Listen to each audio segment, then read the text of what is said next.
Hello everybody, my name is Inga Kraus and I want to summarize our project, the Osteoarthritis Exercise App.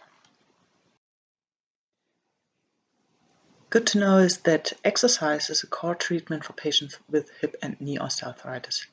And as shown on this figure, you see that any patient with hip or knee osteoarthritis should be introduced into exercise here. You see it at the bottom of the triangle that exercise as one lifestyle intervention is something that everybody with osteoarthritis should be introduced into and should have access to. The Tübinger Hoof concept is an example for an evidence-based exercise program for hip osteoarthritis, and it will be used as a basis for the ongoing digital application, although we only use some parts of it. The whole concept includes a 12-week training program, including mobilization exercises, strengthening and balance tasks, but also having knowledge elements, so the people are introduced how to do their exercises right and how to cope with pain, and they also had to document their training and to reflect it, and also if pain occurs or not. We were able to evaluate this approach within a randomized controlled trial on more than 200 subjects, comparing the Tübinger Hoof concept with a control and a placebo ultrasound group. We saw, in comparison to both comparators, that we have benefits for physical functioning and the decrease of pain. We have increased muscle strength and also benefits for balance tasks when doing this Tübinger Hoof concept. On this slide you see the recommendations from the European League Against Rheumatism regarding exercise instructions. They say that initial instruction on how to exercise is required. However, in the medium and long term, patients should be enabled to exercise on their own. The physical activity-related health competence, so-called PAHCO, is a prerequisite for a safe and effective exercise therapy. It's important for the self-guidance of exercise. In the second column, you see the sub-competencies of this model of physical activity-related health competence, including the movement competence.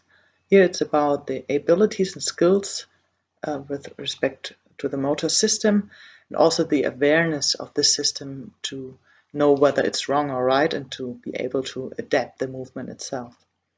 The second part of the control competence, it relates to dosage principles, but also to pain coping strategies or strategies to handle pain. So it's about knowledge on how to train in the right, efficient and safe way.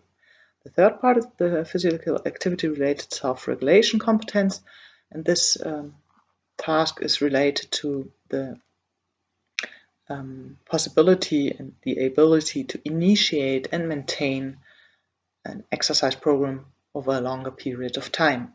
And in doing all these competences and having all these competences, we can assume that people are able to induce and maintain a health-enhancing physical activity with the health benefits correlated to it. I will now outline the framework of the project.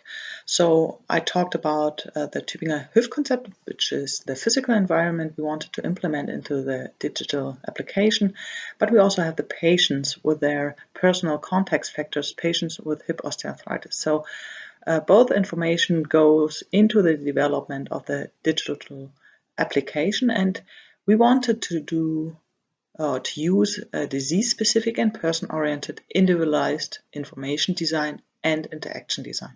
I come to this later on. And with this digital environment, we come into contact with the patient, so we get the cognitive interface, and then we hope that this interaction promotes the physical activity-related health competence. And this is the main part of the project. We are looking at this competence, although we hope that at the very end physical activity behavior increases and we do get the right health outcomes like pain decrease of pain or increase of physical functioning. But in this project, we do not look at number 6 and 7, but at number 3 and 5. What features are important for the information design?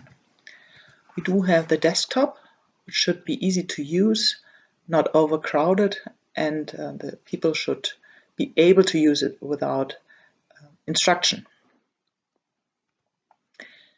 We also have the videos divided into focus videos, instruction videos, and also the videos that are shown throughout the whole exercise. And we do have Emil, the pedagogical agent who helps the people to gain knowledge on training, dosage, and also pain coping.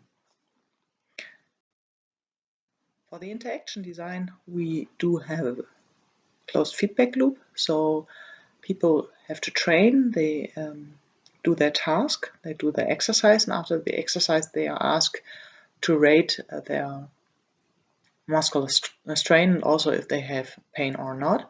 And according to the answer, the system will adapt. So this is another exemplary flow. On the left hand side you see the person doing the set of exercise, and after the exercise set the person is asked to rate the exercise according to a scale with, for example, indicating a 10 means that it was really, really hard to exercise, really exhausting. And if this occurs, then the system adapts the training intensity, for example, by use of a different color of an elastic rubber band, so that in the next set the exercises should be less intense. Another example is when the person says that the pain increases while exercising.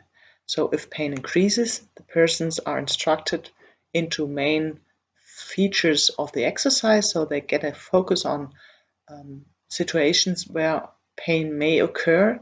And if this doesn't help, the intensity is reduced, and if this doesn't help, the exercise is skipped. So we do have a closed feedback mechanism for intensity, but also for pain, which is person-oriented.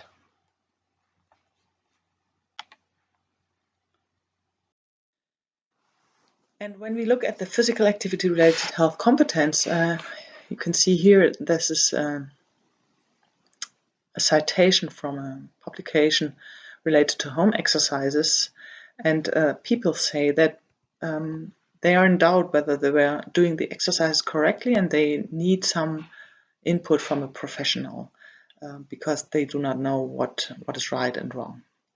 And the main question is whether a digital health application is inferior to a human interaction to promote physical activity-related health competence.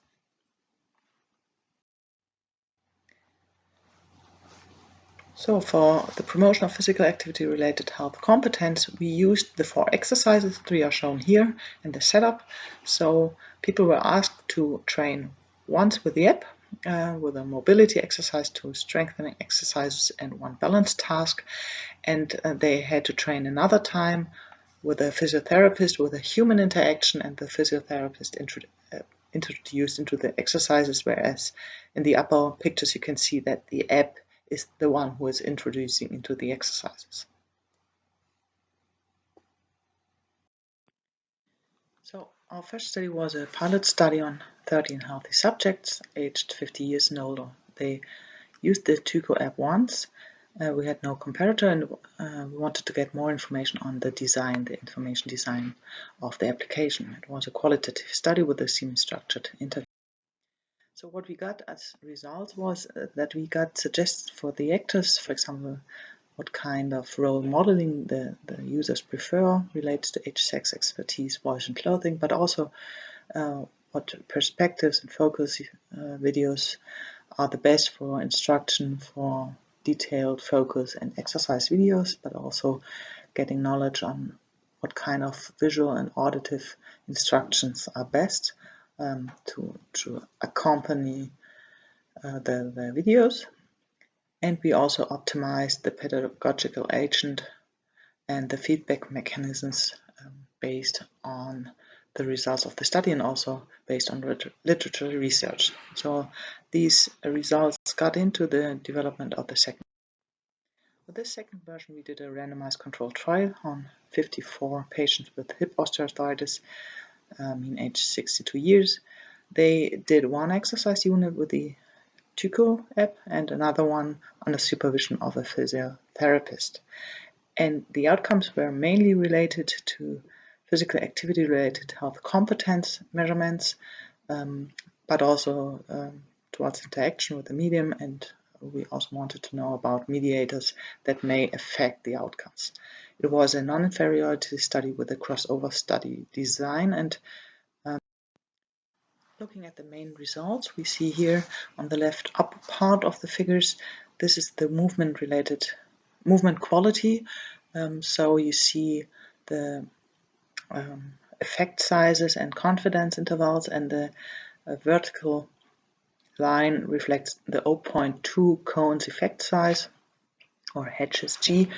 So we said that being inferior to a physiotherapist means that effect sizes should be 0.2 or smaller, including the confidence interval.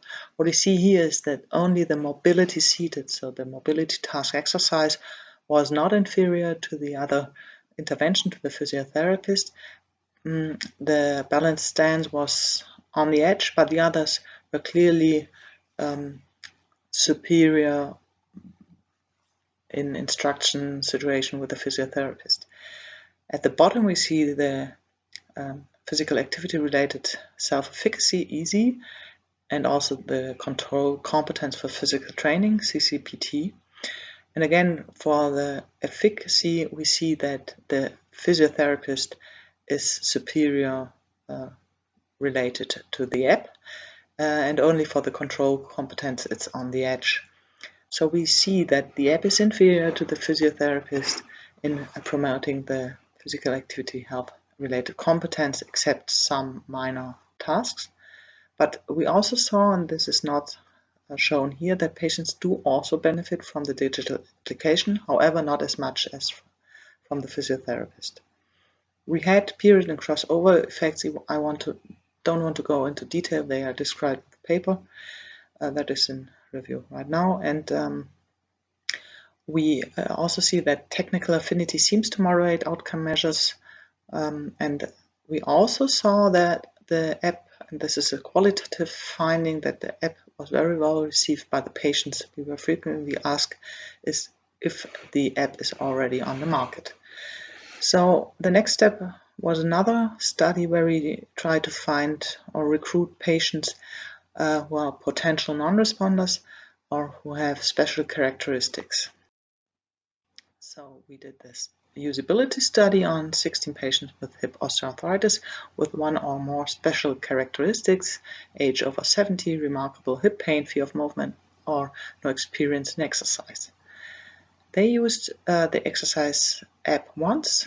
We had no comparator, and we first looked at self-reported outcomes, but also, and this was the main outcome, we did an interview to get more insight about disadvantages and advantages of the app, motivational factors, barriers, layout and design, technical features, interaction, experience when using the app, etc.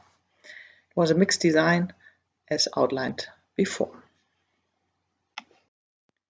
So our outlook look even beyond the project period, as we know that we still have some analysis to do and we want to publish the results further on. So for the pilot study, most things were done, or we were able to implement it in the following studies.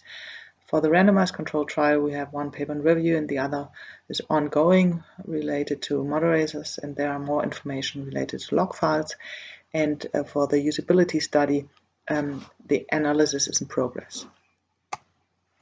So looking even more beyond, it's about the future app development stages and evaluations. In the best case, we get in cooperation with a partner from industry and a health insurance company to foster our application and to put it into the market. It's about digitization of the overall concept, the evaluation of health benefits over a longer intervention period, and also the implementation in the care system. So this is our outlook, and thank you very much for your attention.